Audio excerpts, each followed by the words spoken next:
I got to get right on top of it. But let me check works, this out. works. You can turn it up a little bit. Yeah, try it now. How's that? That's better. Bristling. All right, ladies and gentlemen, he's going to do the announcements.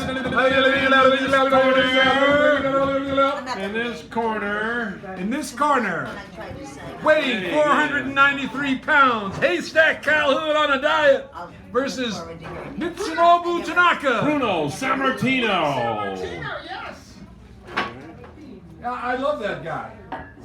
Or we could do it in the style of Pepper Gomez. bowling for dollars. Whispering Joe Wilson. Carmi Salvino coming up to the lane now, getting ready. I got one. I got another laugh, Cursive. Hey, Cursive back there, not paying attention. I got two laughs. I'm up. Two zip. Wait a minute. Poetry of all kinds and stupid humor from the guy at the mic. Ladies and gents, is welcome. Well, that's not welcome, but we do ask you to. How about? Oh, did you? We did. Thank you. We do ask you to respect Dan Brady, but not Erdreich on the mic. Keep conversation to a whisper. A whisper. Put phones on mute, or vibrate, gyrate around the room, and do not distract the speakers or the amplifiers, or pass in front of them. Or pass. Also, keep to the time limit. An eon or two. Usually 5 minutes, but that can change. Does change sometimes. Permutations are permutations. Remember, we've got two shows. Two shows. We've got the Dano show and the Dano #2 show. Yes. 7-ish and 8:40-ish. Ish. Dr. Seuss has been here and gone. So I ask for harmonica, and what do I get? Generosity by going short. And hello, baby. Hello. Excuse me. We are trying to get the show started. Thank you. All right. Thank you, David. I'm not done yet. Paul, sorry. Going short. Who can tell? It helps to get everyone on the mic, including you. If you want to be in the loop, go to Chicago. Sorry, but I can't take you. And we're not going to Kansas City either. We've got an opt-in mail list, a Facebook page, and we stream live. Thank you. Yes, urination. We stream live. Thanks to Mr. Natural. Remember the ongoing thing, never doubt that a small group of fools, committed citizens can change the world. That's us. Indeed. It's the only thing that ever has Margaret Mead. Nothing else has Margaret Mead, but that has Margaret Mead. The evening's theme is, be cool, but still a fool. Yeah. And you are just a tool. There's an alternate day theme. It has to do with raspberries. Alternate theme is? So receiving raspberries is the alternate. Receiving raspberries. Not necessarily that. Okay, now you're all qualified. Thank you. That's the alternate. Yes. So no tomato throwing. Rotten eggs, okay, but no tomato. No tomato. Okay, also next week's feature will be... Let me get my page here. Shem Korngold. The great Shem. Korngold. Ain't that a Shem? Now, as to the first show, the keynote will be... Rob Steele. Rob, right there. Rob Steele and Abuse will be the keynote, while our feature is... Our feature is Bobby Coleman, who's not in the house. Bobby Coleman's not in the house. But will be. Will be. Who will give the Queen's wave? Wendy Rives, so to speak. As to the second show... Let's hope we get there. Yes. The last word will be... By Richard May. He will begin. Richard May, or Richard May not, but he probably will. It will be Richard May, as opposed to Samuel June. The mini feature is? Britt Peter. Britt Peter. You probably picked it as a prize. And we have fabulous door prizes. We have a door sill, we have a doorknob, we have a window into the future. And what other prizes do we have there? Oh, prizes. Let me go through those. Now this, Step right up to $0.1 prizes. Thank you.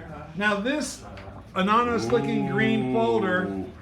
I actually see. I'm working on a collection of poems, and I printed these out, but I didn't want them because I realized I didn't have to print them out. So instead of throwing them away, I'm giving them away. Then there is 100 Wow, poems now from the there's a selling point. Instead of throwing them away, he's giving them away. Everybody, just run up for this one. Grab that one. Grab that one. Will you? 100 Sorry, go poems ahead. from the Chinese by Kenneth Rexroth. Humble Pie, Volume 16. What a cover! What a I like the cover! cover. That one's going right Now, away. Rosemary Ibarra Garcia was a feature here a couple weeks back. This is one of her books, the book that she was talking about. It is here. Then there is The Spirit and the Flesh, Sexual Diversity in the American Indian Culture by Walter L. Williams. It's a tome. And then, in case you don't know enough about Toto, I Toto. I Toto. Toto. And the thing that was interesting, the interesting thing in the back is how there are, I guess, faux signatures of Judy and Spencer and Shirley and Bert and Maggie and all of them. And I'll get you. I'll too. I Toto. so I think that's That's oh, it. Get wait, me wait. outta here. There's Being the Mini feature. Oh, Minnie. Which is, There's the Mickey Brit feature and the today. Minnie feature. and then Choosing the Prompt, which we had a couple for those. The co-pilot, boy. as you can see right here. The keynote, which will be Rob, and then the last word, which will be Richard May, who was surprised about that, but I don't know. We'll take care of business. All right. Okay, You keynote. start and end the second half. Keynote. Let's go, keynote. Keynote. Robber. Wop. Okay, Wab, Wop. Wab, Wab, Wab, Wab, Wab, Wab, Wab, Wab, Wab, Wab. All right, there we go, ladies and gentlemen. He's on. He's good. Say, I recognize you. So we wab it. All right, are we ready, Dan? I'm trying to get this clock going here. Yeah.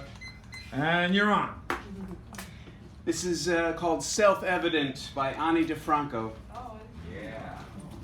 Yes, us people are just poems. We're 90% metaphor.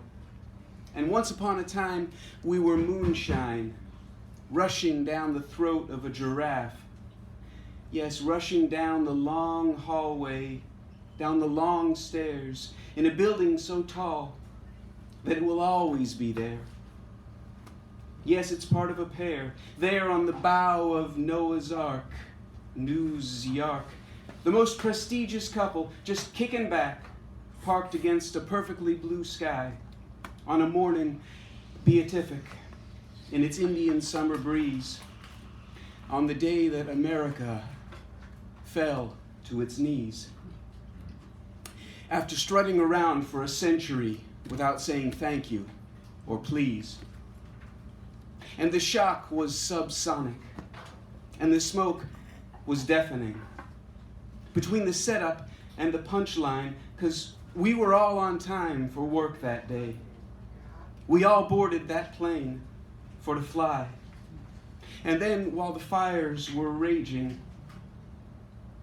we all climbed up on the windowsill. And then we all held hands and jumped into the sky. And every burro looked up when it heard the first blast, as every dumb action movie was summarily surpassed. And the exodus uptown by foot and motor car looked more like war than anything I've seen so far.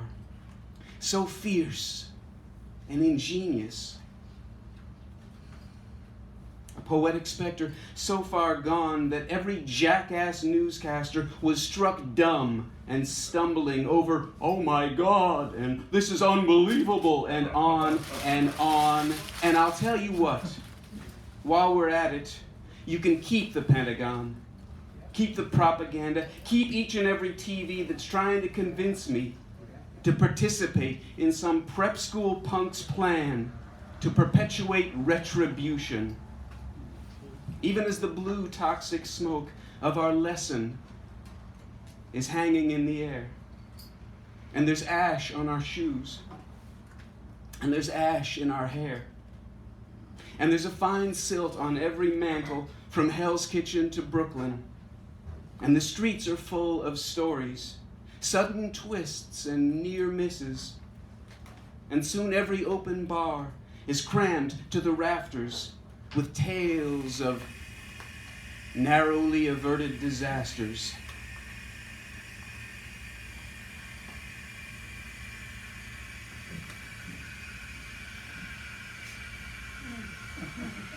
Dramatic pause. Yeah, well paused, sir, well paused. Sounds a little like a plane.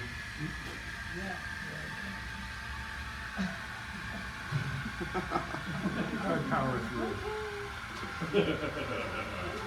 So here's a toast to all the folks in Afghanistan. Here's a toast to the folks on the Pine Ridge Reservation, under the stone-cold gaze of Mount Rushmore. Here's a toast to all those nurses and doctors who daily provide women with a choice, who stand down a threat the size of Oklahoma City just to listen to a young woman's voice.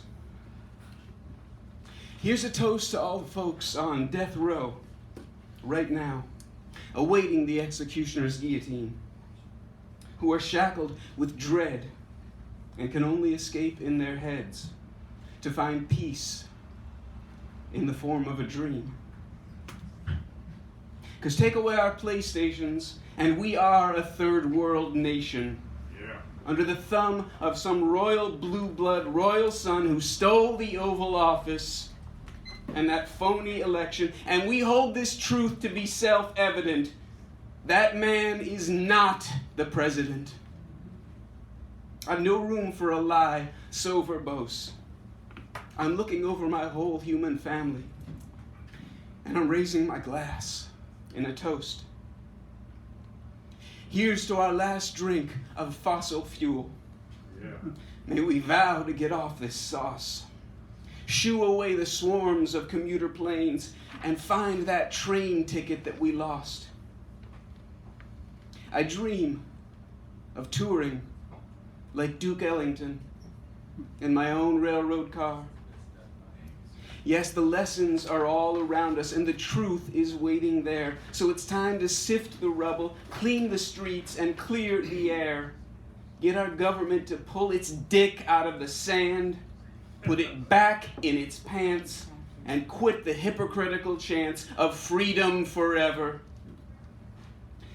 Because when one lone phone rang in 2001 at 10 after 9 on 911, which is the number we all called, when that phone rang right off the wall, right off our desk, and down the long hall, down the long stairs, in a building so tall that the whole world turned to watch it fall. Look, another window to see through on the 104th floor.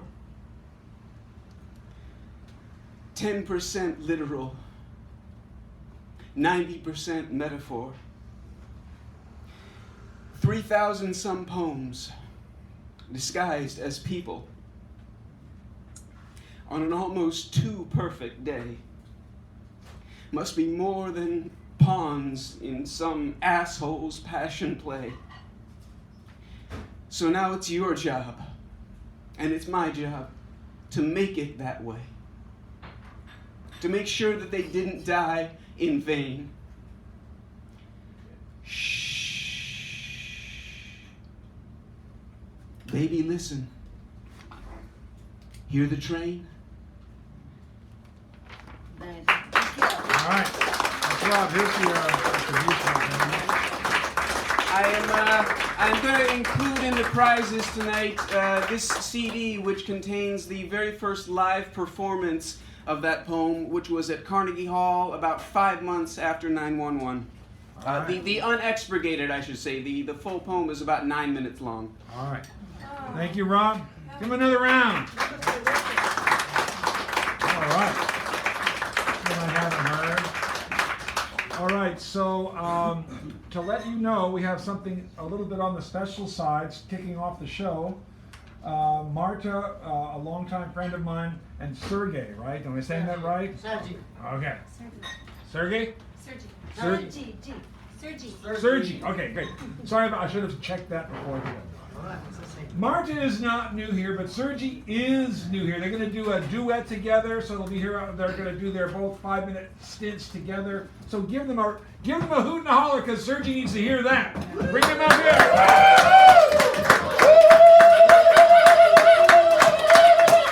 Come on out there. Woo! And we'll figure out how this works in just a moment. All right, let me get this organized here. All right, and there we go. So, oh yeah, so I'm going to pull it back. Just have to be high. Hola. Hi. All right, we're ready to go. All right, Thank you. just get close to the mic, because otherwise, Yes. That's Oh, okay. Thank you very much. Thank you very much for your invitation. Marta comes with me. She's the best woman I have, so it's okay. I just don't have poetry, just history of the poetry, and Marta will have poetry, real poetry. So just make just an announcement about what's the first settlers in California. Who knows? Who was the first settlers? The founders of California? Oh, the first founders. well, the Ohlone, but you're talking about Europeans. Europeans, yes, out of the native Indians, of course. Come from there, Spanish Empire. You remember the history of California? Spanish Empire, they came back here from Mexico. So, and Not Cortez. Juniper Serra was the one of them, you sound it. The other is Gaspar de Portola. Portola is the name. So they were like Indians, not just Spanish, because they know Spanish, but their mother tongue it's Catalan. Like Marta and me have the same mother tongue, and so that's one. They arrived to California looking for a new place, looking for some liberty that was defeated in our country at 1714. We had defeated, our country was banished by the imperial Spanish forces. We don't have constitutional rights. No, our language was persecuted and that stuff. Catalan was persecuted. But Gaspar de Portola and Juniper Serra knows Spanish, but her mother tongue was Catalan. They speak Catalan. And when they arrived here, found a new place, a new opportunity at the edge of the empire to escape from the center in Catalonia, where we were defeated. So the reason of the name of California, it's a Catalan word, coming from the far west on Catalonia side. And then that's the name of the under the roof, and other names are, if you look for the Spanish translation to Catalan, you won't find. Well, not just San Francisco, it's just San Francisco, not Los Angeles, Nostra Senora de Los Angeles, and other villages like Moraga have the name of, in Catalan, Moragas, which a great general who was beheaded, and beheaded in Catalonia because he didn't surrender to the king of the Spanish Empire.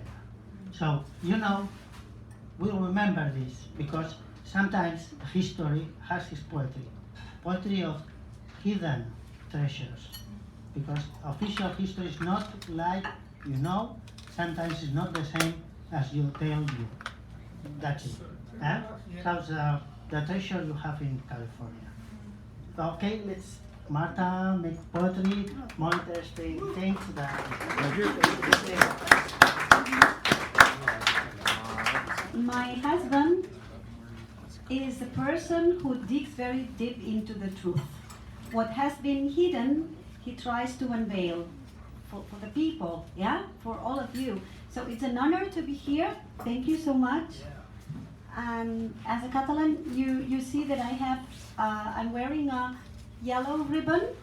This is a symbol we are wearing, most of us nowadays, because I don't know if you're familiar with the fact that we organized a referendum on self-determination, because there are many people in Catalonia who want to be independent from Spain. And okay, we don't know if we are enough or if we're not enough, but is voting a crime? Would you ever think that voting is a crime? In this country it was. Yeah, exactly. So they did just the opposite. They prosecuted everything. Okay, we organized a referendum on self-determination. Of course, we wanted a referendum, as in Scotland, something that would be an agreement with the Spanish central government, but they didn't want us to do this, and the population organized themselves, and we carried out that referendum on October 1st in 2017. Okay, after that, the police came, they hit the people. There were 1,066 injured people. One person lost the sight of one eye, and only because we wanted to vote, and there was no sedition, there was no violence from our part. We were absolutely peaceful. So tell me, where in the world do you forbid voting? Saudi Arabia. Yeah, obviously, and in many other places. But is that democracy? Is that fighting for human rights? Okay, and I have a poem here. All right. And it talks about our lights and our shadows. We have many shadows, but we also have hopes. And we really hope that our fight will continue being peaceful. We really hope that this country and the United States, you have seen we have a lot in common. And I have heard the poems, and okay, we know the difficult situation. This is not my president either. I don't like the current president in the United States. Yeah.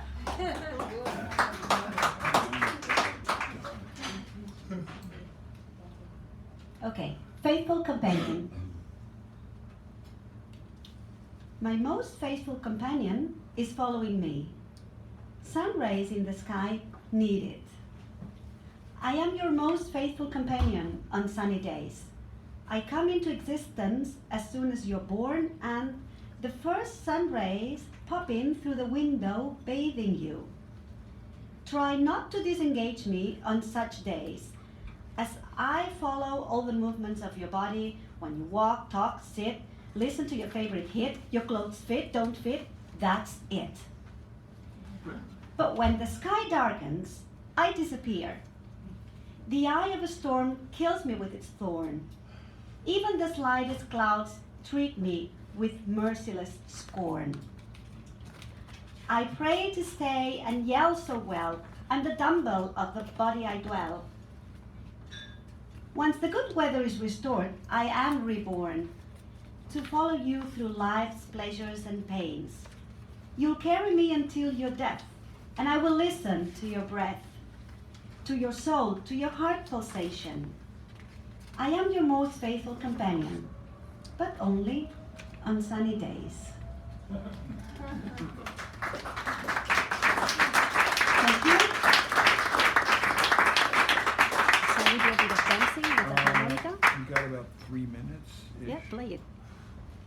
Oh, this? I don't know. Play if the this- harmonica. Play it. While you move? Yeah. Okay. But this is not We the. have a little bit of dancing Okay. after the time's over. Okay. She asked me to do this, and I it's don't not have the outfit. rehearsed.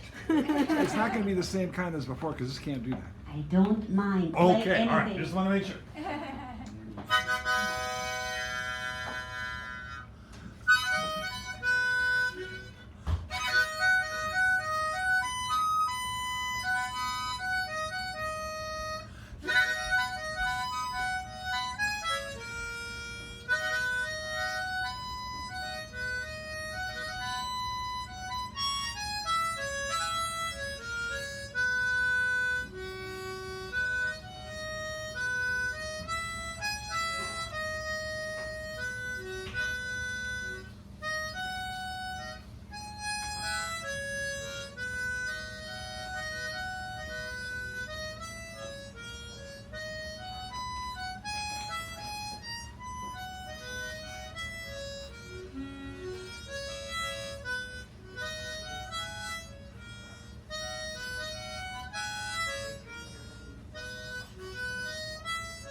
night since you picked up that horn. Thank you. My God. All right.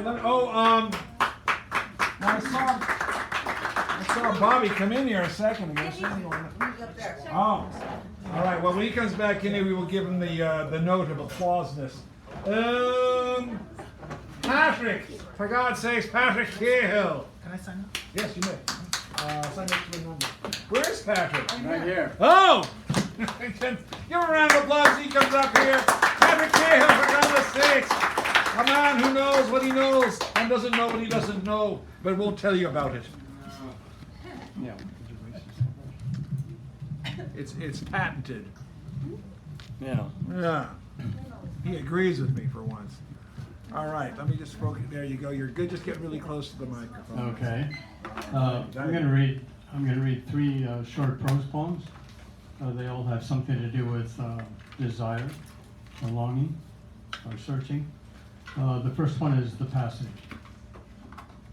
He thought he was going to a city, going toward a city then. The landscape he navigated, an index of memory and loss. Hidden selves and memories lost. Leaves unfolded, tiny green eyeless birds consuming the tree's branches. Yet they cast a maze on the air, a city between its coastline and wind-infested space, a space spread out before him, a tide, salty currents containing a shore, as thick as his blood, a new moon turning. Birds abandon their web-shaped insignias in the mud, an alphabet of puzzling dichotomies. A city he thought he was going toward, inhabited among unwarranted consolations. A new moon's imprisoned light, hot weather rainbirds, the road dissolving behind him. A city beside an ocean, a distance, and opening up.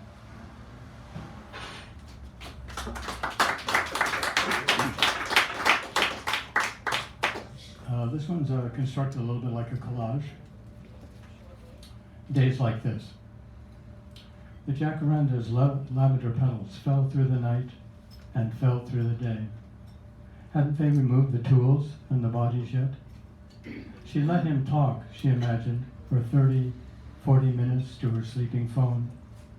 She steps out into the lavender drifts, the air muted, humid, slows the hours of her acceleration. The black phoebe spreads its wings and fans its tail in a dusty patch of sunlight.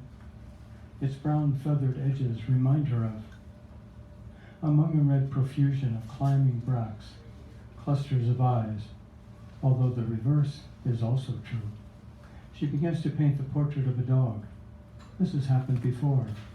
Paints instead a spider skittering into abstraction beyond the frame. There, where the story and desire begin.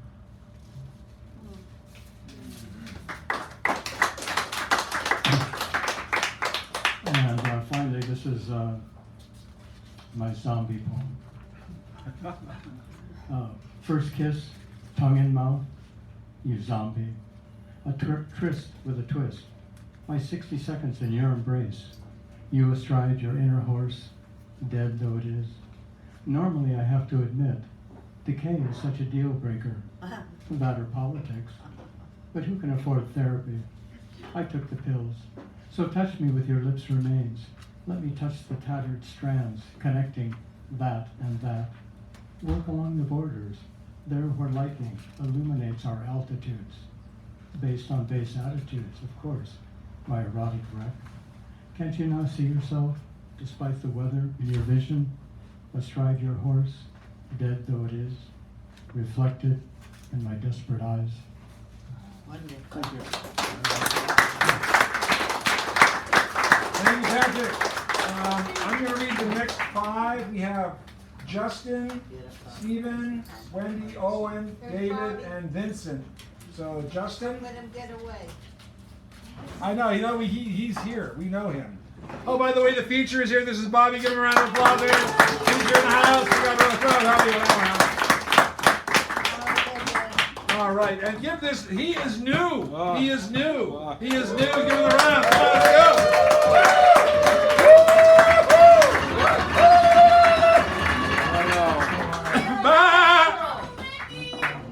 suggested I come. Yeah, just get really close to the mic. Okay, really close to the mic. I speak pretty loud anyways. Okay, I wrote this one as a little kid. That might be me I hate.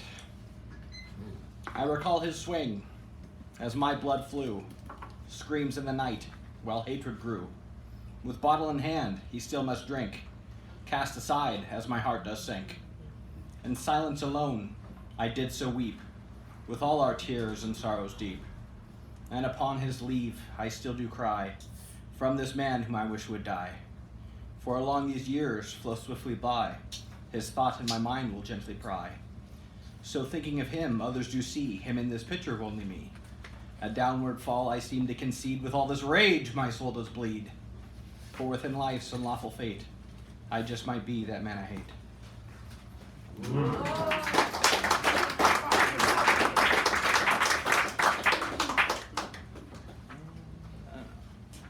Here's another one.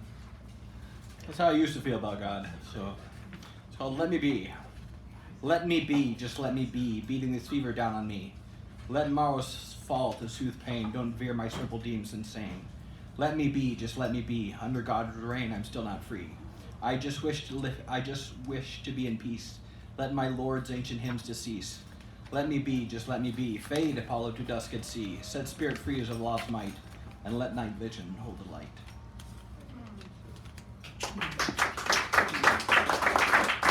And you guys read other people's stuff? Yes, as long as when you do, I'll give you this and you just write down the name of the poet and the poem so I can... Oh, this is Heraclitus. You've heard of him, haven't you? Well, yeah. Okay. All right. But I always give you this, don't worry about it. Oh, you don't need to give me anything, I have it memorized. No, for me, for later on, a couple days when I want to write this up. Oh, yes. All right, go ahead. This is from Greek Thoughts and the Origins of the Scientific Spirit. Heraclitus. Oh God, I'm blanking. His theory of the soul reflects this general conception. The soul is a hot exhalation. For in order to know the principle, it must have its mobility spread everywhere like it. So that everything is full of souls and geniuses, governs the body as fire governs the world, and transforms itself as fire does. The wisest soul is a dry soul. When it is moistened, as happens in drunkenness, it dies. When we emerge from the torpor of sleep, we begin once more to inhale the thought which is in fire, like embers being rekindled. But the true state of waking is that in which, dead or alive, asleep or not, we see the unity and community of the cosmos. The individuality of life is a death, and immortality consists of setting oneself again during this life if one can, in the universal stream. Immortals are mortal, mortals are immortal. Our life is the death of the former, and their life is our death. This is the Orphic belief, shorn of the personal immortality. Hades and Dionysus are one and the same God. And as a total conflagration is newborn life for the world, so is death for man. This profound sense of the identity, the true state of waking of the law of the universe, inspires Heraclitus with the consequent conception of moral life. Wisdom, he says before the Stoics, is to say true things and acting according to nature, listening to its voice. It would be no better if what men want came to them. If passion is going to be condemned, it is because it expresses a claim of the individual to express its natural and fine order and forget his dependence. Baby, so man is called by God, just as child by man. In consequence, true religion must be merging oneself with the divine thought of the fire which goes about the universe. To worship images is as foolish as to talk to houses. To hold bloody sacrifices no more serves to purify us than mud can wash away a stain which is made. So just put this information there and just give it back to me when you have a chance. Don't do it here because you're gonna be in later. All right. Steven Hendricks, he is the next in-person partner. Give him a round, please. Haven't seen you were here last week, weren't you? No, okay. Give him a round. Come on out here out there. All right.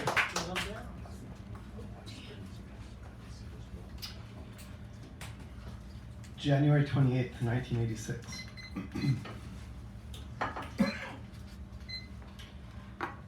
I remember running in from the playground after the morning bell rang. I remember lining up at the classroom door, the same as every day. I remember waiting. I remember waiting and waiting. I remember waiting and waiting and waiting. It was out of the ordinary for Mrs. Easterly, our always punctual 5th grade teacher, to keep us waiting, waiting, waiting. I have some terrible news, she said. when she finally opened the door. Terrible news. Come in. I don't remember what she said after that. 2. I remember sitting at my desk in our 5th grade classroom. I remember silence as she turned on the television. I have terrible news, she said. Come in. Now I remember what she said after that, after we waited and waited and waited. The Challenger has exploded.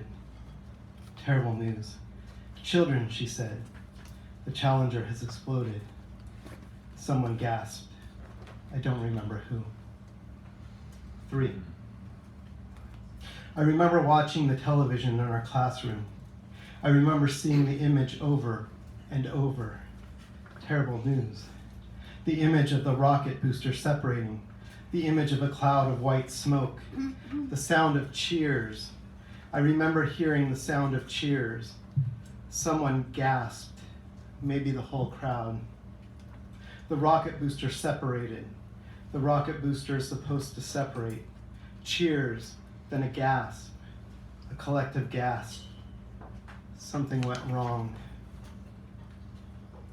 4. I remember seeing fire. I remember seeing smoke, white smoke, too much smoke, streamers of smoke falling from the sky. Terrible news. Something went wrong. Gasp. The Challenger has exploded. Terrible news. Come in, children. Remember this day. Remember waiting. Remember fire. Remember smoke. Remember gasp.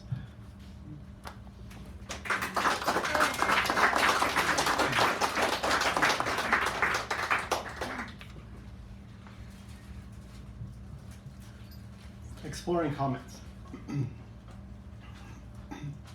We talked a lot about comets in 1986. Theo Halley's comet made its appearance, as it did every 76 years upon completion of its orbit, when the Challenger astronauts were assigned their mission to observe the comet for 6 days and report back. I learned of Mark Twain's comment that he'd come in with Halley's comet, and he'd go out with it, and then he did. My parents took me out on the long-awaited date to look up at the night sky in hopes of seeing the comet pass. Without a telescope and with too many street lights, I saw nothing. But I felt, with something like faith, that it must be up above me as I stood there that night, hoping to glimpse such a rare vision. And now I think of comets again, without having given much thought to them since, because it occurs to me that they are much like the soul, floating through cold, dark space, appearing with a trail of light, then hiding from sight again, as though to say, I was here, in a moment of intense joy and ecstasy, of intense suffering and bewilderment, and now I'm not. The child trapped inside me still from 1986, who looked up at the night sky with wonder, whose curiosity was not yet squelched, wants to know what has become of his soul. What causes the light to burn so intensely and then become suffocated by gravity? Whether it will take 76 years to return. He's still awaiting further report from the Challenger. Thank you so much, Stephen Hendricks.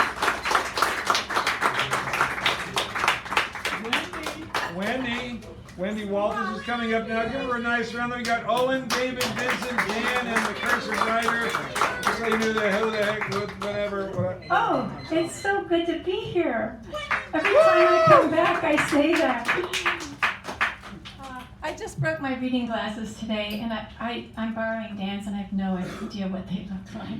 But I'm going to see if my large Font printer is big enough font. We got them. So I'm going to start with a quote. Oh, I do know. In my handwriting. Love is the voice. Oh, this is from E.E. Cummings.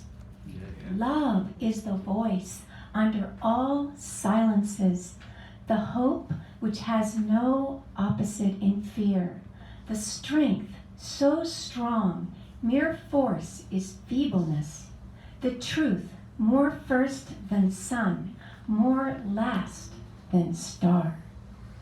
I love it.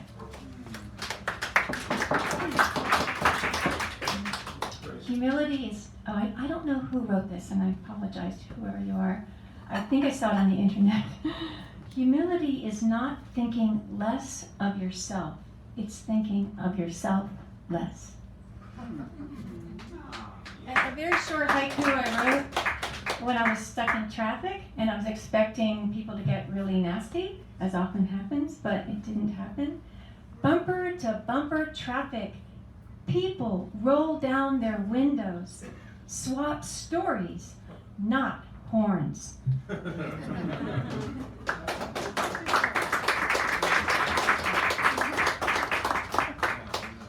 Okay, this is a poem I wrote. I've been going recently, I'm on the up now, through a period of increased anxiety and depression.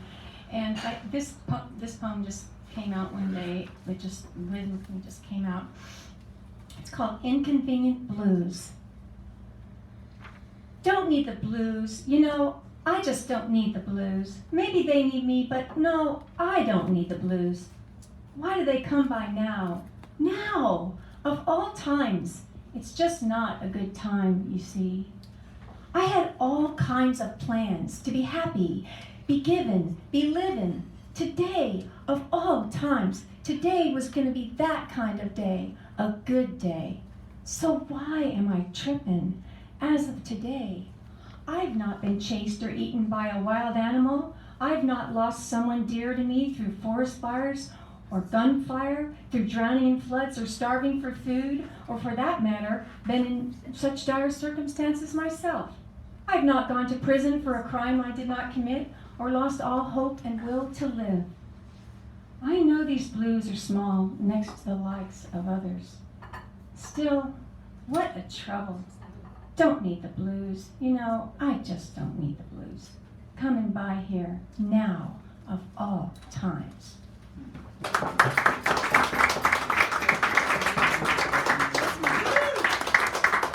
What's my time like? About 2 minutes. Okay. A little less than that. I'd like to share a poem that I really like that came in a prompt in April. Poetry Month prompt. Poetry Month prompt. And I just love it. The prompt was about notes to yourself. And this particular one, there's actually two I like. It's called Note to Self. Oh, and it's by Jan Hutchinson, the woman who sends out prompts each year. Or one of them. One of the people that does that. Unless your heart is huge and open, unless you center there and listen without ego, your thoughts are only flat stones skipping across the surface. You might miss everything that matters. I'm going to read that again. Unless your heart is huge and open, unless you center there and listen without ego, your thoughts are only flat stones skipping across the surface. You might miss everything that matters.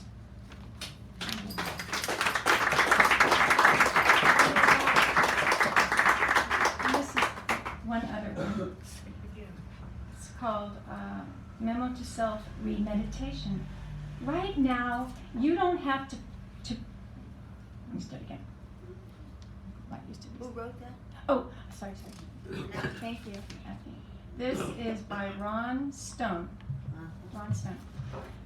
Right now, you don't have to parse the entire universe in infinite particulate detail.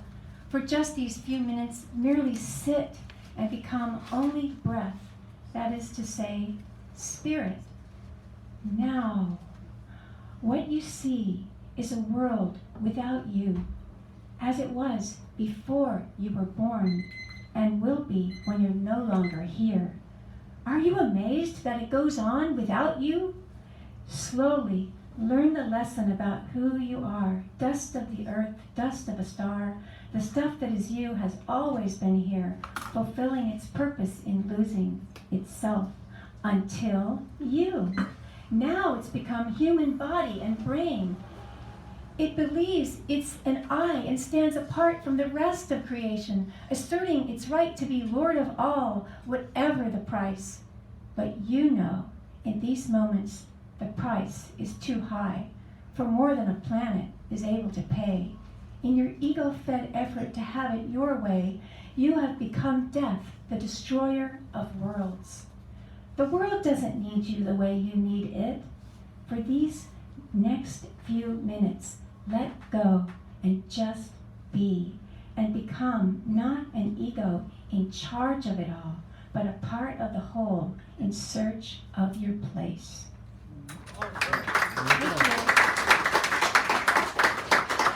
Phoebe, there's the. All right. Owen Dunkel, then David, then Vincent, then me. Then the cursive writer, and then our feature will be coming after that individual of fame, note, merit, and mark. Thank you. Thank you. Well, I didn't mention Luke and John, I'm just saying.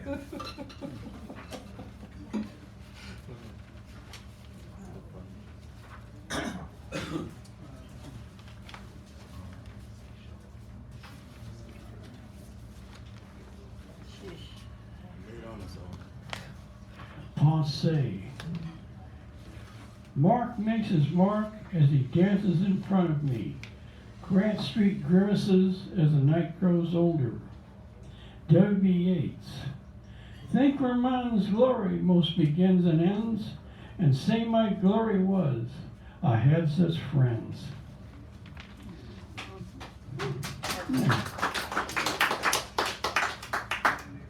Dress greens. You look sharp in your uniform, son. My dad said that to me, and I thought it the second most wonderful thing a man with a voice ever said. Poema. Moments of metaphorical magic touch the air of an indifferent evening. Subtleties surround me for moments of time being. The page stays the same, does not turn. The page turns like the key. I am surprised when surprises come out of nowhere.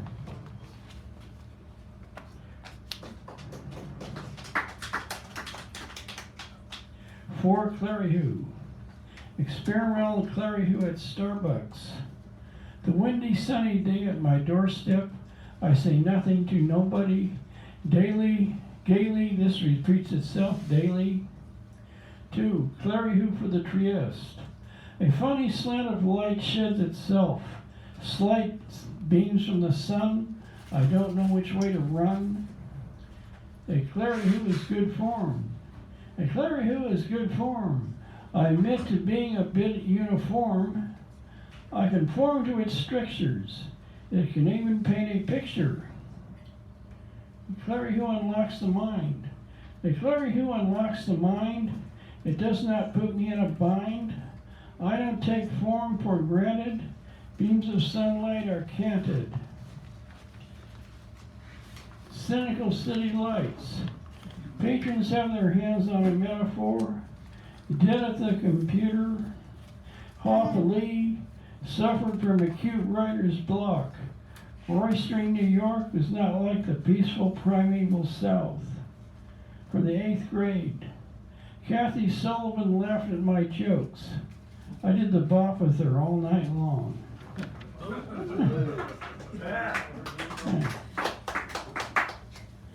I must lie down where all ladders start, in the foul rag and bone shop of the heart. W. Yeats. A Claryhoo of sorts. Coffee spoons, dishes clatter. I ponder, what is the great matter? Kids wonder at what I ask. Myself, I set to task. A Claryhoo. A day set to music, always an occasion. Losing, beams of sunlight make a day I can take. A Claryhoo. A joy today to make the way, lasted, fasted, take and give. There is the way we go, do and don't, more I say. Blinders. A blind man walks away, arrows of fortune do say more than words, chance meeting, take a weird stance. Life, a blast from the past, ran past nuance after nuance, and sing more to nobody. History seemed to care for the good, seemed to scream. After Robert Duncan, black veil brings you in touch with the self and selfhood that is with humility. Cries fill the air as the lash comes down, bringing a gesture to heaven. A clarion of cliches, day shirted to the novice, say more to the novice of riches, do more, do less, alleviate stress, do more to pain, strain, duress. Just that one more. For clarion. First line, Friday the land lies, last Sunday the sea cries. Ports of call we sing of thee, empty upon us, we are we. 2. Scatter among us the birds and bees of yesterday. Heard I heard of land and sea. Free and forbidden I cry to the sea. 3. Scatter these words asunder, we praise the skies. Thunder and storm we think and feel. Down we go, head over heel. Poema. 4 times the bells ring out and cast their spells upon the party in ports of wine and water, a spell of sorts.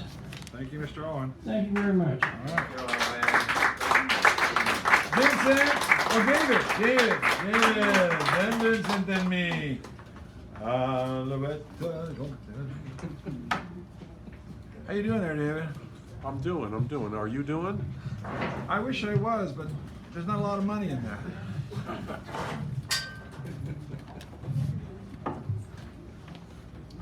Give David a round of applause. Yeah. Compliment, you know. He's a man who knows what he's doing. He was a truck driver at one time. I'm not going to go any further because, you know. Bring out. Yeah, I started this last week and I didn't get through it. Just another campaign. Scratch my arms, tear my hair, forecasters of sedition. Rape the women, you don't care, masters of perdition. Domestic know not what foreign does. Civilians killed by American scuzz. The chickens have come home to roost, Malcolm X advised us over 50 years ago about secret wars of the CIA. Expect them not to apprise us.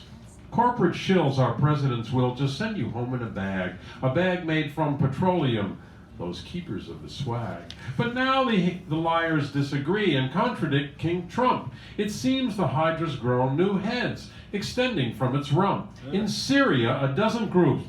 To which ones shall we add our troops? We pick losers? It doesn't matter. Just move to Iran and retweet this chatter. Really? CIA versus Pentagon? Don't look too closely, just move along. Military model, just one tin hat too many. Send aid to bombers killing civilians until there aren't any. One-eyed man is flailing, slave girls refused him sex. Beheadings make nice enemies, perhaps he will be next. This endless worm will eat its tail and find a new war where it fails. How to stop these endless raids? One small change must be made. He doesn't do this job for fun. The soldier must be paid.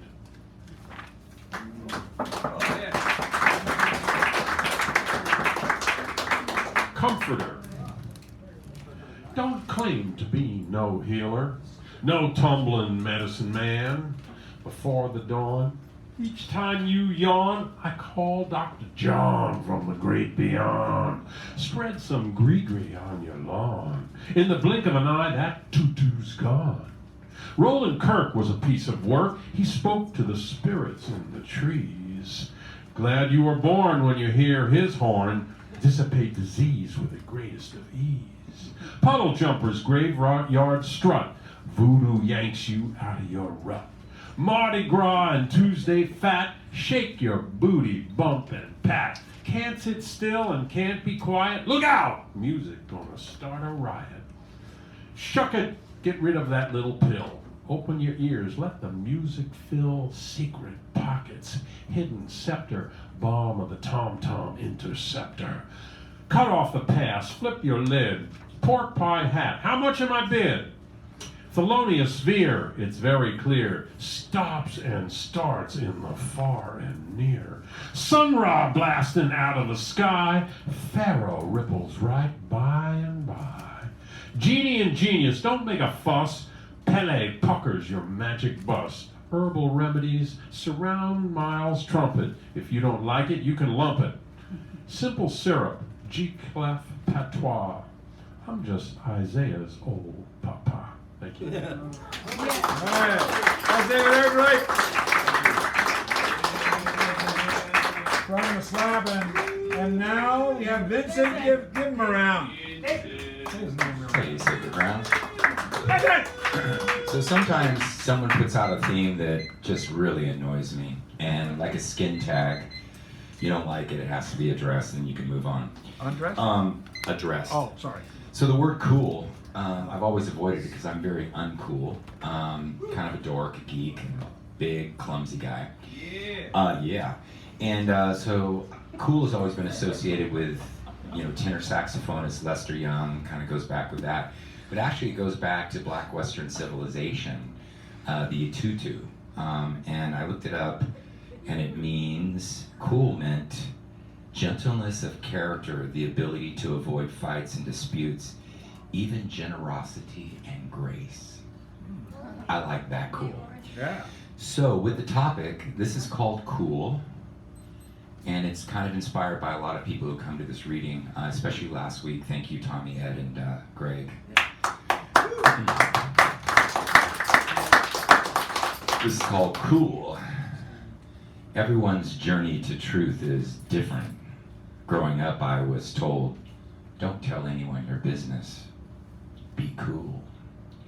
So I don't remember exactly when I first heard that word, but it rang like an oversized set of bronze doors opening outside a cathedral on a Good Friday. It was directed at me, and I attempted to cover the shame. The caller thought he was being cool. He could fit in by exposing my carefree nature, my ability to love everything. But he knew. I knew. But on that day forward, I learned to disguise my expressions, shutter my responses in masculine overtones, act like I wasn't, try and pass, be a good Catholic boy, hide in plain sight, be cool. In the 6th grade, I was cute and pretty girls were abundant. Debbie even carried my heavy instrument case home from school, filled with my brass baritone. I played well in band. I was cool. I carried the facade too. She accepted my adolescent kisses as attraction, unaware of the dark cloak of secrecy slowly seeping into daylight. By 8th grade, I stood in silk shirts and angel flight slacks, platform boots, a gold chain, just like Travolta, and even awarded best kept hair, best dressed, and most polite. I was cool.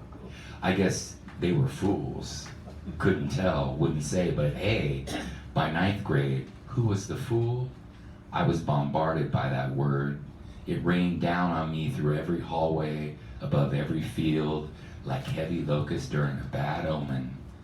By college years, I slept with Catholic girls because they were cool. They drink wine and beer with me, numbing me, feeling cool, allowing me to float above that word and go down on them with little shame. But who was fooling who? Remembering that day I was 19, my mother in anger and haste called me that word. Man, it wasn't cool. It hurt. But she knew, yeah, I had been playing a game of hide and seek, but it was time to kick that closet door open and stop being a fool. Stand up, be proud, be really cool.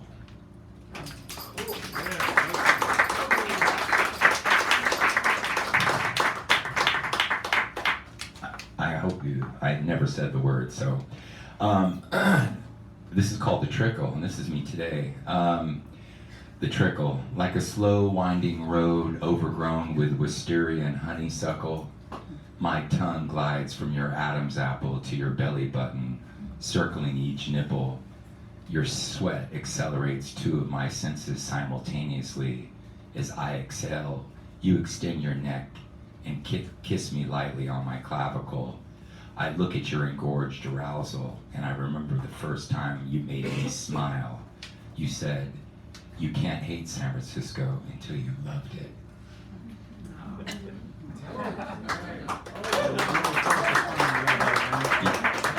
It's short. So I'll leave you with this rhyming poem, because you know I always got to rhyme something. This is called Today's Grace. We learn by being vulnerable. We change by taking risks. We understand the difference between love and hate. We smile at the sun on our face. May health and happiness grace your lightness and ultimate bliss. And may you have all of life's possibilities, promises, and the universe's kiss. Thank you. Thank you. Vincent.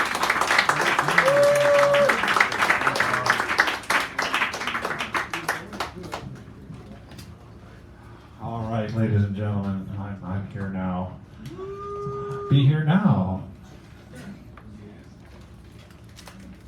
So, this is very short. I mean, there's other things, but the word cool. So when I was a teacher, I taught how to do what they call concrete poetry, where the words are shaped on the page to create. And so there's one kid, Jake, he came up with this thing. There's 5 words in each line, and they're all set parallel to each other, so it looked like a nice little rectangle, and it was this: cool, cool, cool, cool, cool. Cool, cool, cool, cool, cool. Cool, cool, Jake. Cool, cool, cool, cool, cool, cool, cool, cool, cool, cool, cool, cool. So Jake was cool. I love that. I remember to this day when that came out. I thought, oh yeah. Okay, so oh, this is not what I'm doing. Change the page. Am I okay in there? Yeah, okay. He says I'm okay. All right. So this poem was written with thanks to a person named, well, Spyro, I'm thinking Spiro, Limnos, Limenos, and he writes for a Voz. It's a news story. Anyway, the story he wrote inspired this poem, and then there's this other one which is even worse. Okay, here we go. There is a lovely mother, beautifully pregnant, swimming in the ocean.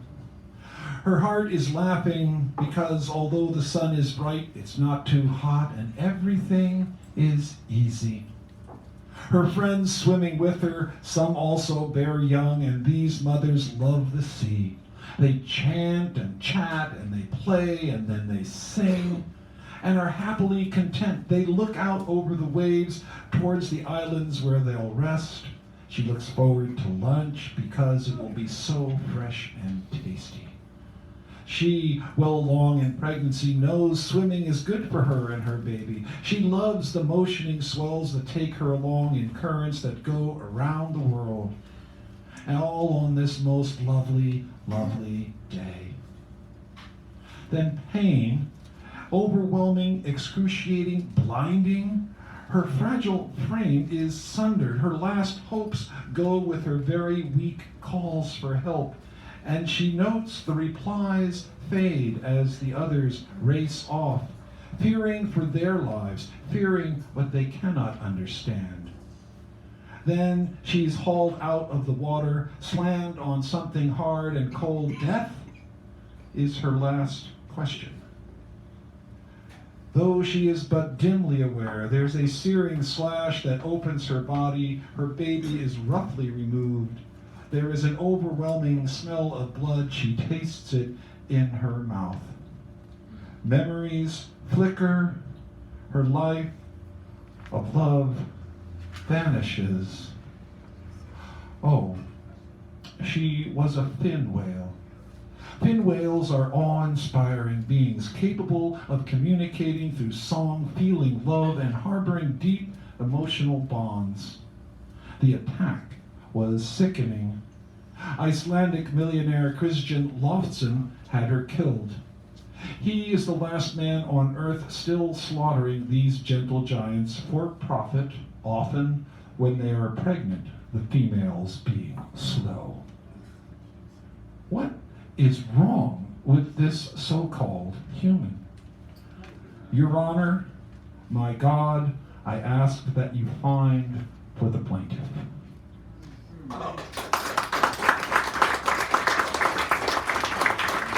Thank you.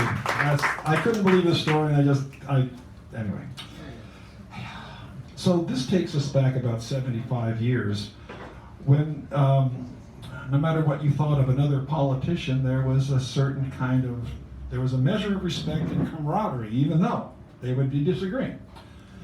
And so this is a portrait of a particular individual who stands in stark contrast to the thing which now reigns before us. This was a movie called The Edge of Darkness. If you ever have a chance to see that, it's a great movie. Did you know that ordinary people, under extraordinary conditions, become extraordinary? Courage being what it is, the human heart being what it is, and justice being what it is, when it is, and where it is, which is to say, essential to life, eternal, and in the heart and souls of humankind. Not so long ago, 75 years now, in the small coastal towns of Norway, ordinary people rose to the occasion. People who knew these truths to be self-evident, that all people are created equal, with those certain inalienable rights, and that justice, favored by the arc of history, is, in comparison to anything else, favored on the balance, proving itself to be incomparable. All those years ago, a voice carried over the waves. Let those desperate people know they were not alone, they mattered, and that what they did mattered. And this is the quote. It said, "If there is anyone who still wonders why this war is being fought, let him look to Norway. If there's anyone who has any delusions that this war could have been averted, let him look to Norway. If there is anyone who doubts of the democratic will to win, I say again, look to Norway."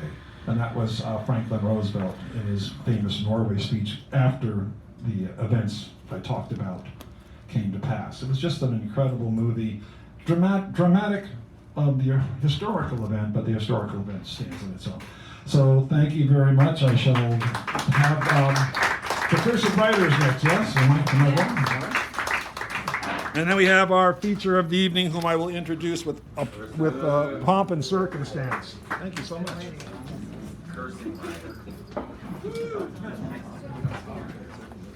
All right. There are you. And of course, I'm being joined by David Erdreich. I just want to say what you were talking about earlier starts in the 13th century, as you know, and what happened all around indigenous people, from yours to Ireland to here. That was all the justification for it. Good book, Indigenous Peoples' History of the United States. It's not the only book that goes into it, but then you'll learn a whole shitload about what happened here. And 9/11, there was another 9/11 nobody ever talks about. It's the one we gave Chile. Oh, yeah. Allende. We were the first 9/11ers. Don't ever forget that. And just because you live on a lonely, just because you steal something, doesn't mean you own it. You live in Indian country, and this is a lonely land you live on. All right.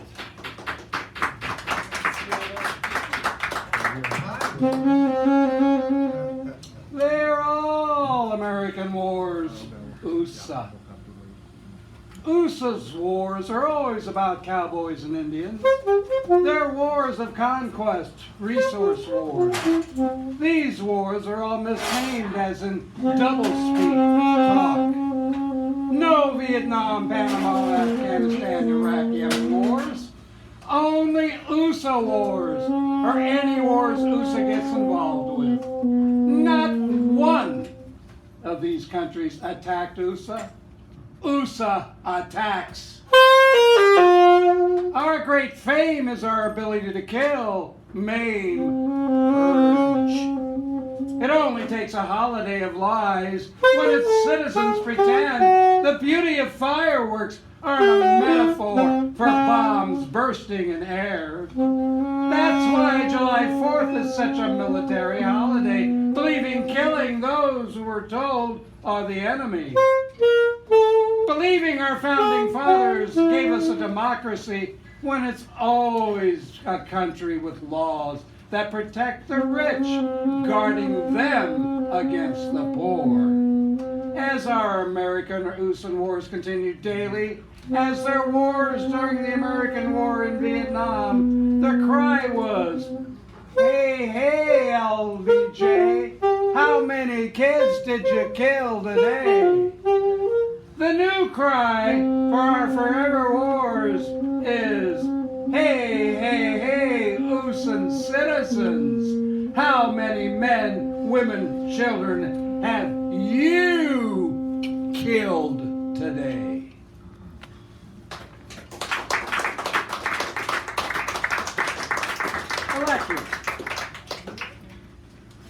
Electric music of Miles Davis is what swirls, bubbles, rises, falls. Frenzy trying to reach, scratch. Going to a known. Loud enough to shake down an empire, but empire's too deaf, cares less about art unless money's made. Like Tom Waits' Electric, such a scream, growler, screamer, intriguer. He can turn you into a 9-year-old Hindu boy. Step right up, it never loses section. Step right up, step right up. Everyone's a winner, bargains galore. Going out of business, damn. All electric, all acoustic. Electric as horses electric. Ready to go biting bits, releasing energy for run, fury, sounding warning to all but Homo sapiens. All smell Homo sapiens coming through, tired of their ugly superior owning ways.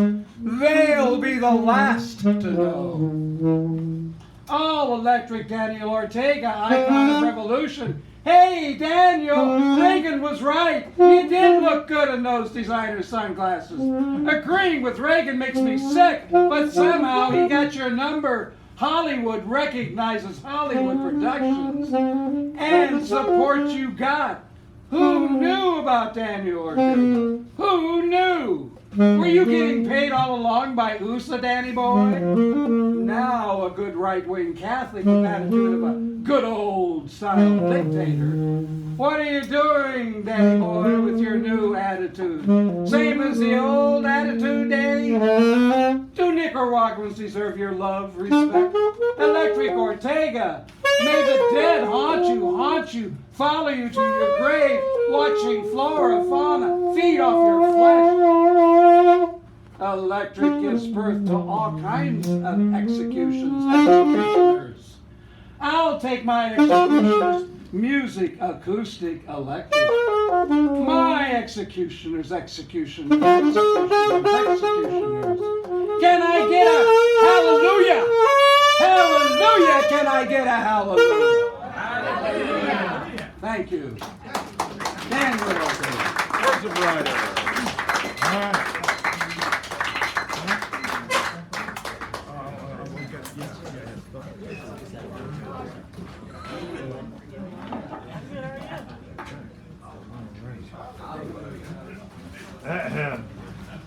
So just make sure I'm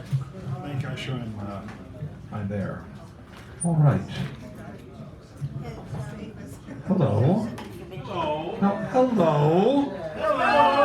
Trying to get people's attention around here. Thank you so much. So you'll notice the house is a little bit on the full side over here.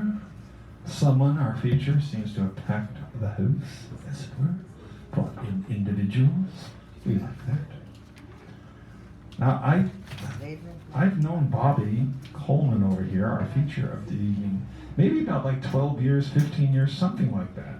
But not like really, really well. So as I got to know him, I was surprised many times you know. And I'm going to read the official little introduction, but I want to say, before I go on, you're about to hear how a heart can speak. A heart has its own language. Many people say that the only speech or language that is universal is laughter, and that's true. True. A smile is universal. Laughter universal.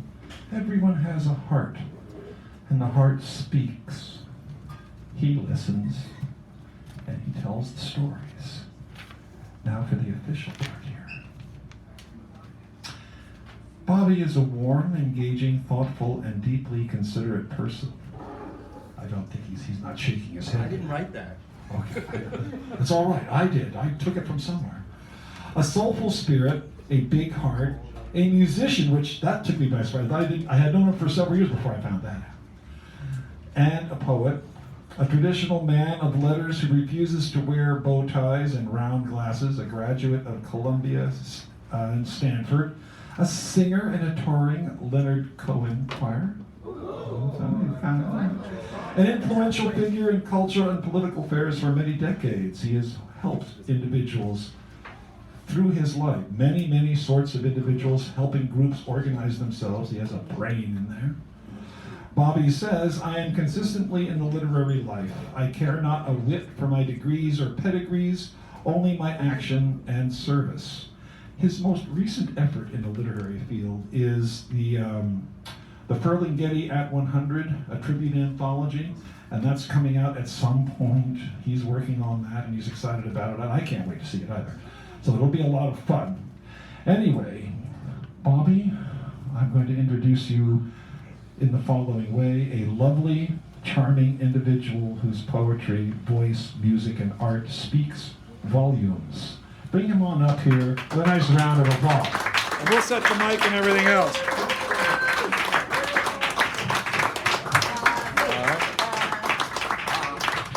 Okay, so let me just make sure that this is, you got to speak straight into it. And when are you going to introduce me? Ah, well, you know. Who was that? Who was that?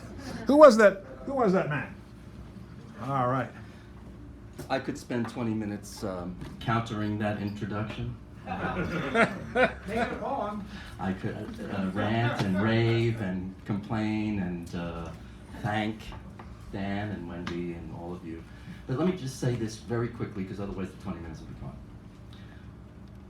I really love you.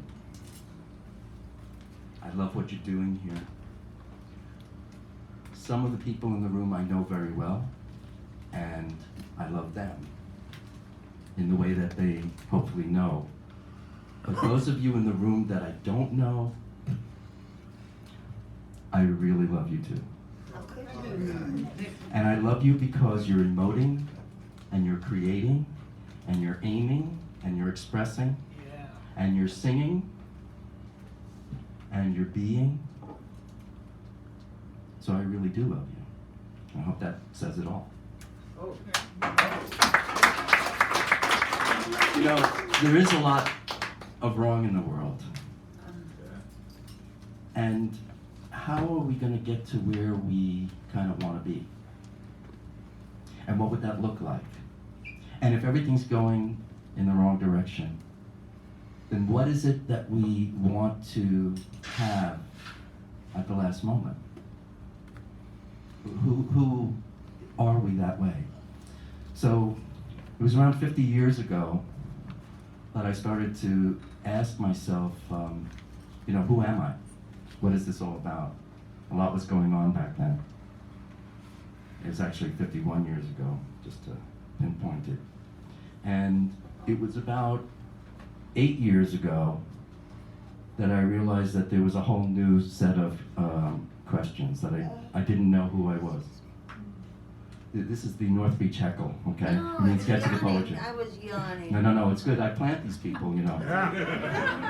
It's like Michelin used to do. He'd plant people in and they go, yeah. He'd say, yo, go out and look at the half moon. It's so beautiful out there. It was the shtick, you know. So anyway, about 8 years ago on New Year's, I woke up and I realized I'm hearing music and I kind of recognize it. And I recognize it from my childhood. And it's not the music I was told was from my box. It's not the music I was told was from my tribe, the identity I was told I was. So I started an intensive study of what I was hearing, and I ended up discovering something about myself and my family and my background that just exploded the box of identity and who I thought I was. So I'm going to explore some of that in the next few minutes.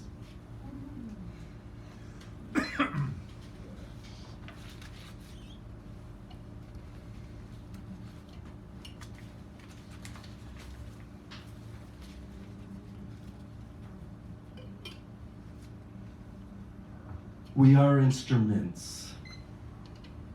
We're within the sound of time. We are elements. We become eternal rhyme. Sun is on the mystery, silence of the white sea. Sing the music passing so that we may hear thee.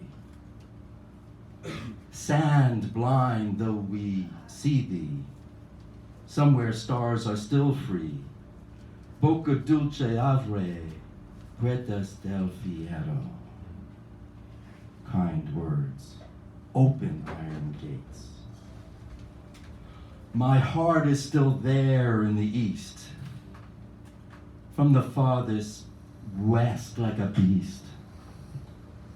Light thing as we leave Sepharad, with a good sweet song as a feast. Pasa punta y pasa mundo, en el oscura es todo uno. A moment passes and a world passes. In the darkness all is one. My chains will be gone ever free, in a holy sanctuary, in lines of Yuda Halevi, in oneness of all poetry. A moment passes, the world passes too. In the dark journey, all is one hue. An ocean of sand, and the sky in the heart of our sea with a waterfall. In the light make light, with the fire and the infinite joy that's grown pure and so clear. In the water's face, heaven's face, in between them, my heart and waves of praise. A firmament, another world opening, bound up as one for all to see. A harp for thy songs, like poetry, poetry, yes, for all to hear. A firmament, another world opening, bound up as one. La juderia, halavi, afilidad y disor, tan bueno, dulce, humano, y empasaron a vivir. Those people in that place, Judah Halavi, a toast to affability and sweetness. Such a good, sweet mensch. Let's drink.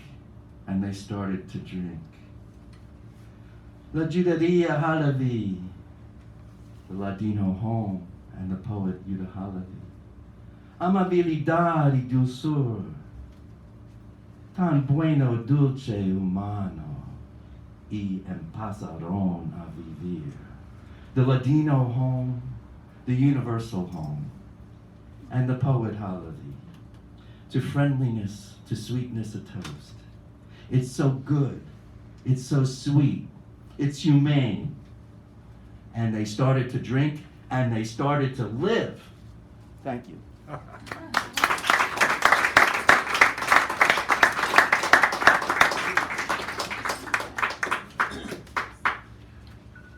This is my adaptation, partial translation of Lorca. Tree, tree, dry and green. Arbele, arbele, seca y verde, verde. The girl of pretty face is picking olives. The wind, gallant as a tower takes her around the waist. 4 riders go by on Andalusian ponies in suits of blue and green and long dark capes. Vente a Córdoba, muchacha, come to Córdoba. La niña no los escucha. The child does not listen. 3 little bullfighters pass, thin about the waist, with orange-colored suits and swords of ancient steel. Vente a Sevilla, muchacha, come to Seville. The child does not listen. When the afternoon spreads with purple light, a boy comes by carrying roses and myrtles of moon. Vente a Granada, muchacha, come to Granada. Y la niña no la escucha. The child does not listen. The girl of pretty face goes on picking olives. Gray arm of the wind wrapped around her waist. Arbele, arbele, seco y verde. Tree, tree, dry and green. Thanks.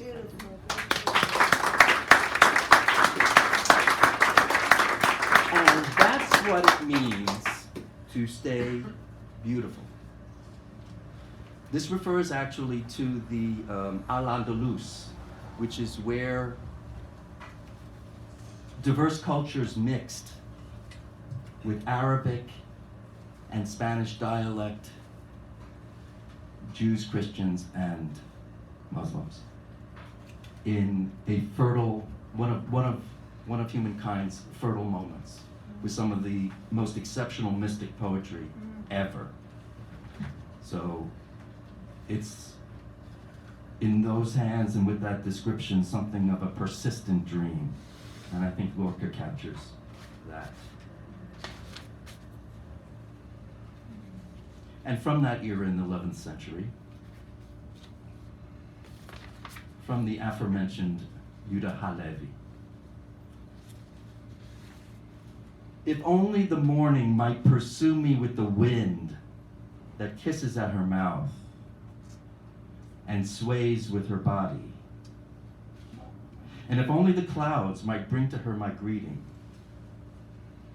then like her form, so would the hardness of her heart be moved. Thou gazelle that choosest to rest upon the stars, have pity upon him who must fly unto the stars to reach thee.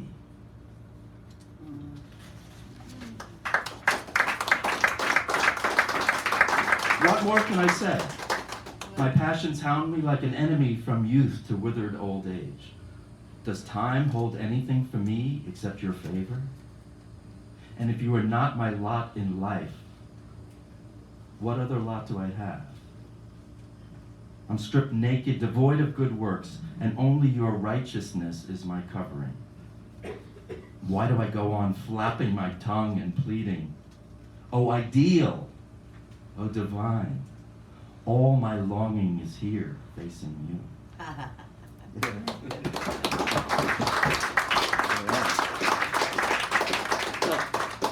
So my sax bailed, so I was going to do some of these interactions that I often do spontaneously. We just heard the sax, so I'm going to try to, rather than put Daniel on the spot, I'm just going to kind of ba-ba-ba-doo-ba-da-ba, that kind of thing. So there we go. Yeah, there's the sax.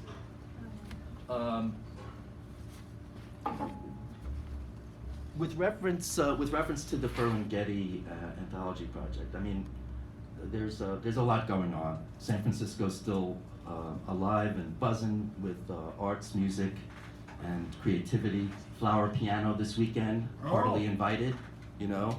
The movie was tonight. Yes, the movie was tonight. There's a lot going on. Again. All of you are part of that mix, and so yeah, do it. And then Labor Fest and Revolutionary Poets Brigade and you know, all sorts of stuff. I mean, you all have your announcements. So along those lines, I just wanted to say, you know, when I was a kid, they had that show with Laugh-In, and Henry Gibson would come on. And it was very, very kind of comical because Rod McEwen was popular at the time. So he would come on with a pun I didn't get until I was older. And he would say, a poem by Henry Gibson, and you have a giant flower, and it was a pun on Henrik Ibsen. You know, I didn't get that. I just saw that this goofball would come on and say, I'm Henry Gibson. And then the poetry was kind of like very, very purpley and kind of vapid, and that was the joke. So as a kid, I was thinking, well, that's pretty lame. Poetry's pretty lame, you know? It's kind of like not so good. And then my older sister, Robert McHugh's not bad, okay? So then my older sister comes back from college, and she's got a copy of Coney Island of the Mind, all right?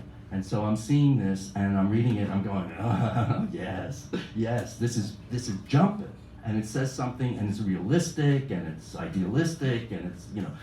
And it wasn't until later, after I had fully committed myself to the art, that I realized how Whitman-esque it really was. I didn't realize that he had answered the call that Whitman answered when Emerson made the call, to be transcendent, to be emotional, to be bold. And so, you know, I'm very happy to be involved with this Ferlinghetti project. And I wrote a poem about that, which I must find. And the poem is actually based on a poem that he wrote about Ginsberg. And I later had Ginsberg's dorm room at college because I got lucky. They had a lottery and I got the number, so and that was, you know, talk about ghosts, that was good. All right, so where's that poem? Let's get it. Aha, got it. Lawrence is with me, here at my desk. An art bomb more powerful than Nagasaki. And when I see his face, I know the truth of the experience and the love that prompts the peace, the terrible sadness of injustice. And the reason he comes here, to show his big, sweet yellow of life, not just innocence, but a powerful Vene, Vidi, Vivace, from Sephardic heavens clear across his olive oil paradise, blue radiance glowing across seascape eyes, and the palette and the canvas, the writer and the image have the same urgency, a romance with humanity, and from his frame bursts art of infinite color to the positively celebrating sky.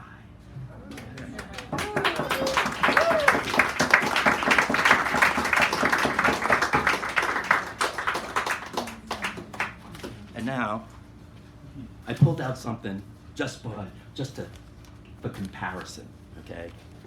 Because it's the 200th anniversary of Whitman's birth. And, you know, I speak to a lot of people, and it's like, what do I have to add? You know, look at that guy. Emerson says, what's gonna happen on this continent? What can we say about the conditions of the world, which are often so, you know, horrific and distressing? What can we say that might transcend all that in a non-dualistic and universal way that's going to be, you know, brilliant, that's going to actually be a path, you know? And so Emerson lays it down after reading, you know, Eastern stuff, and Thoreau and Whitman answer. And it's like, well, okay, let's get in that zone and then see how much further we can take it. So I got these that I adapted from Lisa Grass, from the 1855 version. I am a string musician of the body, and I am a poet of the soul. The pleasures of heaven are with me, and the pains of hell are with me. The first I graft and increase upon myself. The latter I translate into a new language. I chant a new chant of dilation or pride. We have had ducking and deprecating about enough. I show that size is only development. Have you outstripped the rest? Are you the president? It is a trifle. They will more than arrive there, everyone, and still pass on. I am he that walks with the tender and growing night. I call to the earth and sea, half held by the night. Press close, bare bosom night, press close, magnetic, nourishing night. Night of south winds, night of the large few stars. Still nodding night, mad, naked, summer night. Smile, O voluptuous, cool-breathed earth, earth of the slumbering and liquid trees, earth of departed sunset, earth of the mountain's misty top, earth of the vitreous pour of the full moon just tinged with blue, earth of shine and dark modeling the tide of the river, earth of the limpid gray of clouds, brighter and clearer for my sake. Far swooping, elbowed earth, rich apple-blossomed earth, smile, for your lover comes. Prodigal, you have given me love, therefore I to you give love. Oh, unspeakable, passionate love. Give it up for Whitman, that's Whitman.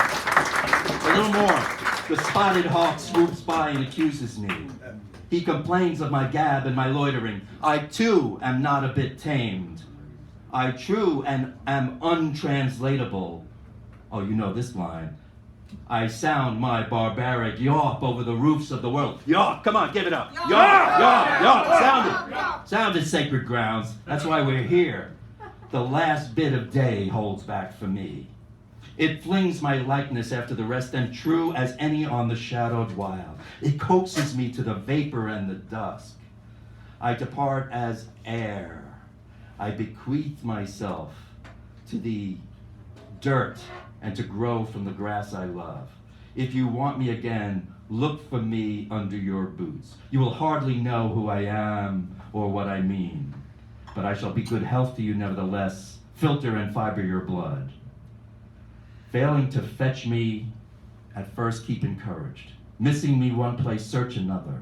I stop somewhere, waiting for you. How much time do I have? Minute or two.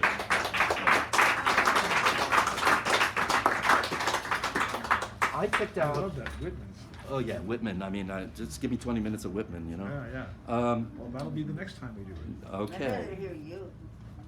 Oh well, thank you. Okay, that's too long. That's Whitman-esque. Here's a poet that you may not have heard of, but is a very, very universal poet, and his name is Antoine Cazar. He came to San Francisco in 2012 for our San Francisco International Poetry Festival. He's most well known, I think, for a book called Passaporto, as a passport, like a universal passport. Yeah. That was his idea, that like he would have this universal passport in the form of a book of poetry. This is from his following book called Between, and I'm going to read a section of this so you can get a taste of this magnificent poet. Is he the poet from Malta? The poet from Malta, but he is from the universe. Listen to this. With unprecedented patience, pattering down upon the plain, the first rain of a spring I was not expecting. From a door left ajar, I come back into the arms of poetry, barefoot, prodigal, overflowing with reality. We need to have faith in our ideas, said the veteran poet, who 60 years after leaving prison still writes on the black of the bars. A tulip, an opening orchid, a fleshy apple reddening, an old dog going deaf, quietly whining in the grass, the sweetening fragrance of my heart. Walking amid the ruins under a sky devoid of geese, all that I do not understand does not disturb me. I am not a woman, but somewhere down here inside me, I feel the full-formed foot of a child softly pushing out the skin of the fertile, rounding belly of my love. This morning, tonight, I am a warm river flowing inexorably, current upon current, between mountains, a scarred eastern hill. I welcome even the gray of the cities, widening, heaving, trembling on toward release. But thank you. Robbie Coleman! Look at that. Thank you. Thank you. Whoa. There you go. Thank you. I love you so much. I'm taking you with me. Yeah, well, you know the stage loves you. Give him another round. Come on, ladies and gentlemen. Great. All right.